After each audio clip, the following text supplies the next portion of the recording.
Première dame des États-Unis entame ce mardi une tournée mondiale pour la sortie de ses mémoires, qui l'amènera en France le 5 décembre. Une tournée digne d'une rockstar. L'annonce a été faite ce mardi par son éditeur français. Michelle Obama sera le 5 décembre prochain en France, pour faire la promotion de son livre de mémoires, Becoming Devenir, en français, dans lequel elle raconte son parcours.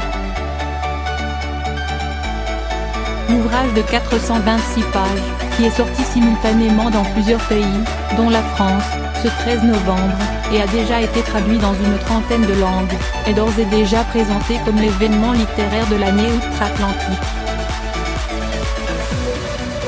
En France, l'ancienne première dame rencontrera ses admirateurs à la scène musicale, à Boulogne-Billancourt, dans les Hauts-de-Seine.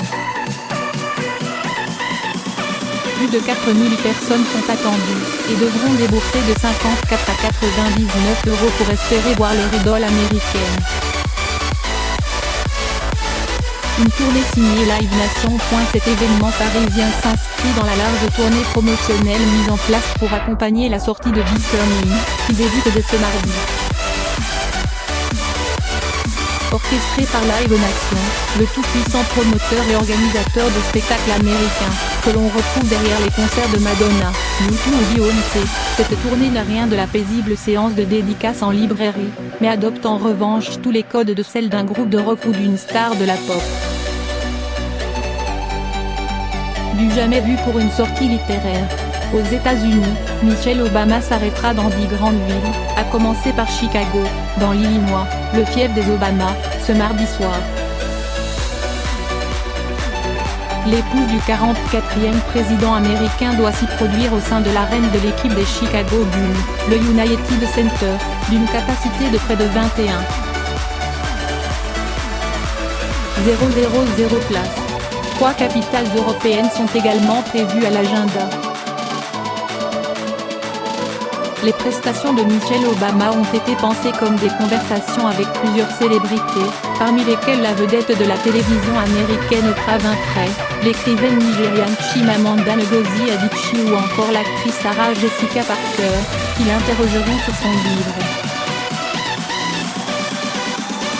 Salle pleine, place à prix d'or. Mise en vente fin septembre, les places des dates américaines se sont arrachées à prix d'or, jusqu'à 3 235 $, 2 870 €, à Chicago pour des sièges au premier rang incluant une rencontre et une photo avec Michelle Obama, 3 467 $, 3 074 €, pour une rencontre VIP en coulisses avec la star.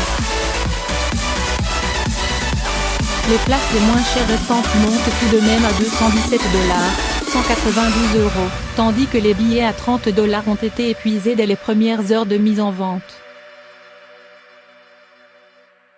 Suivront des dates à Washington, Détroit, Brooklyn et Dallas, dans des salles aux mêmes dimensions, et toujours selon la même échelle de tarifs, qui a fait grincer des dents chez les fans. Face au succès de ce business juteux, Live Nation a programmé 2 dates supplémentaires.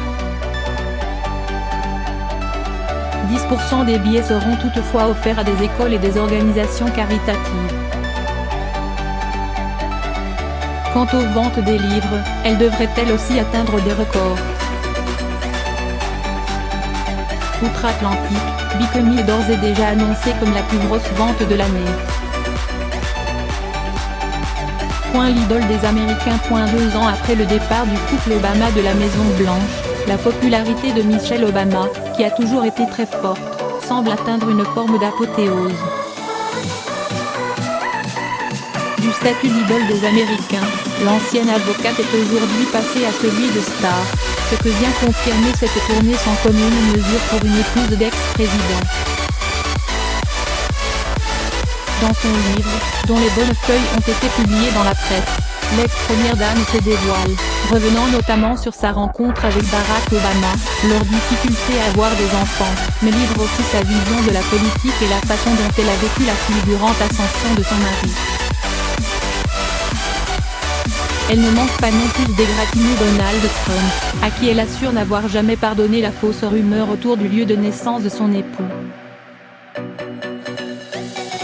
Si de nombreux Américains continuent de placer en elle leurs espoirs pour 2020, Michelle Obama ne cesse de marteler qu'elle n'ambitionne pas une carrière politique. Pourtant, les sondages les plus récents la placent deuxième des intentions de vote chez les démocrates, juste derrière Joe Biden et loin devant Hillary Clinton, si elle décidait de se présenter à l'investiture du parti pour affronter Donald Trump dans 2 ans. Tandis que d'autres sondages la donnent largement gagnante en cas de duel face aux républicains à la prochaine présidentielle.